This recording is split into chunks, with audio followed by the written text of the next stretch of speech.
Lumbar Rakhi దీనిని ఎవరికి కడతారో తెలుసా? రాఖీ పండుగ అంటే కేవలం అన్నా చెల్లెలు అక్క తమ్ముళ్ళే కాదు, చాలా చోట్ల అక్క చెల్లెలు, తల్లి కూతుళ్ళు, తల్లి కొడుకులు, తండ్రి కూతుళ్ళు, తండ్రి కొడుకులు కూడా ఒకరికొకరు రాఖీ కట్టుకుని శుభాకాంక్షలు చెప్పుకుంటున్నారనమాట.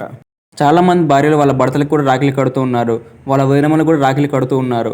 ఇలాంటి చాలా ఆచారాలు ఎన్నెన్నో ఉన్నాయన్నమాట.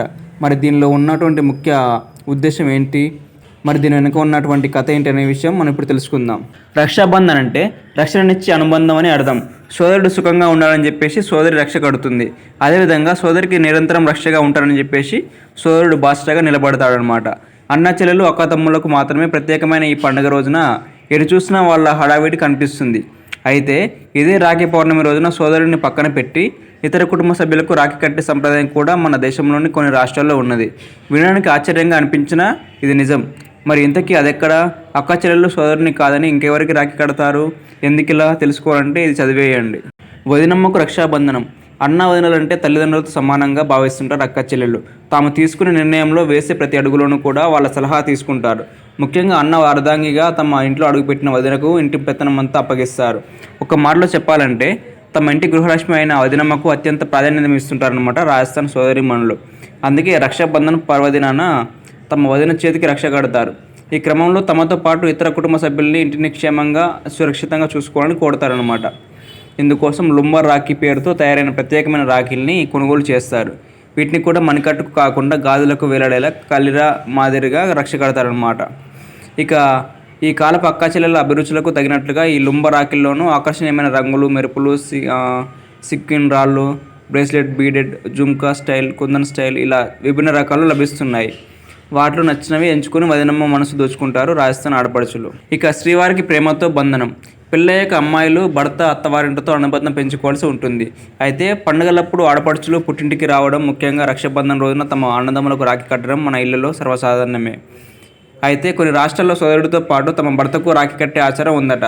మన తెలుగు రాష్ట్రాల్లోనూ కొంతమంది మహిళలు తమ శ్రీవారికి కూడా రాఖీ కట్టడం మనం చూస్తుంటాం. అయితే అసలు రాఖీ పండుగ ప్రారంభమైంది భార్య భర్తలతో అన్న విషయం చాలా తక్కువ మందికి మాత్రమే తెలుసు. పురాణాల ప్రకారం దేవతలు రాక్షసుల మధ్య జరిగిన యుద్ధంలో దేవతల రాజు ఇంద్రుడు ఓడిపోతాడు. ఓటమి భయంతో ఉన్న దేవేంద్రుడికి తన భార్య శచీదేవి పూజలో ఉంచిన రక్ష కట్టి తన విజయాన్ని కాంక్షిస్తుంది. ఆపై తిరిగి యుద్ధానికి వెళ్ళి విజయం సాధించి ముల్లోకాలను ఏలుతాడు ఇంద్రుడు. ఇలా ఇంద్రుడు శచీదేవితో ప్రారంభమైన ఈ పండుగ క్రమంగా అన్నా చెల్లెలు అక్క తమ్ముళ్లకు ప్రత్యేకంగా మారిపోయిందనమాట. ఇదే ఆచారాన్ని పాటిస్తూ కొందరు మహిళలు తమ భర్త క్షేమాన్ని కాంక్షించి రక్ష కడితే భర్తలు తమ భార్యలను అనుక్షణం కంటికి రెప్పలా కాపాడుకుంటామని బాస చేయడమే ఈ సాంప్రదాయంలోని పరమార్థం అనమాట. జంగిల్ రక్షాబంధన్ సోదర భావాన్ని ప్రతిబింబించే రాఖీ పండుగ రోజున మన అన్నదమ్ములకు ఇతర కుటుంబ సభ్యులకే కాదు, పచ్చని ప్రకృతికి రక్ష కట్టే సంప్రదాయం ఒడిశాలోని మయూర్భంజ్ జిల్లాలో ఉంది. మన ఆరోగ్యాన్ని సంరక్షించే ఈ పచ్చని తల్లిని సురక్షితంగా ఉంచుకోవడం మన కనీస ధర్మం.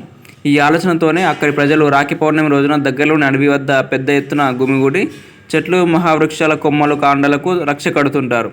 దీన్ని జంగిల్ రక్షాబంధన్గా పిలుస్తారు.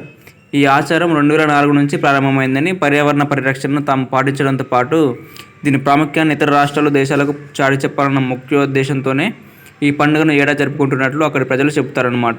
ఇవనే కాదు, చాలా చోట్ల అక్క చెల్లెలు, తల్లి కూతుళ్ళు, తల్లి కొడుకులు, తండ్రి కూతుళ్ళు, తండ్రి కొడుకులు కూడా ఒకరికొకరు రాఖీ కట్టుకుని శుభాకాంక్షలు చెప్పుకుంటారు. ఏదేమైనా రాఖీ అంటే అన్నా చెల్లెలు అక్క తమ్ములకే పరిమితం కాకుండా ప్రతి అనుబంధంలోని ప్రేమానురాగాల్ని, ఆప్యాయతల్ని చాటి అందాల లోగిలి అని చెప్పడంలో సందేహం లేదనమాట. మరి ఈ రాఖీ గురించి మీరు ఏమనుకుంటున్నారు? ఇలాంటి వింతైన రాఖీల పండుగల గురించి మీరు ఇంతమందికి తెలుసుకున్నారా? అయితే మీరు ఏమనుకుంటున్నారో కామెంట్ రూపంలో తెలియజేయండి.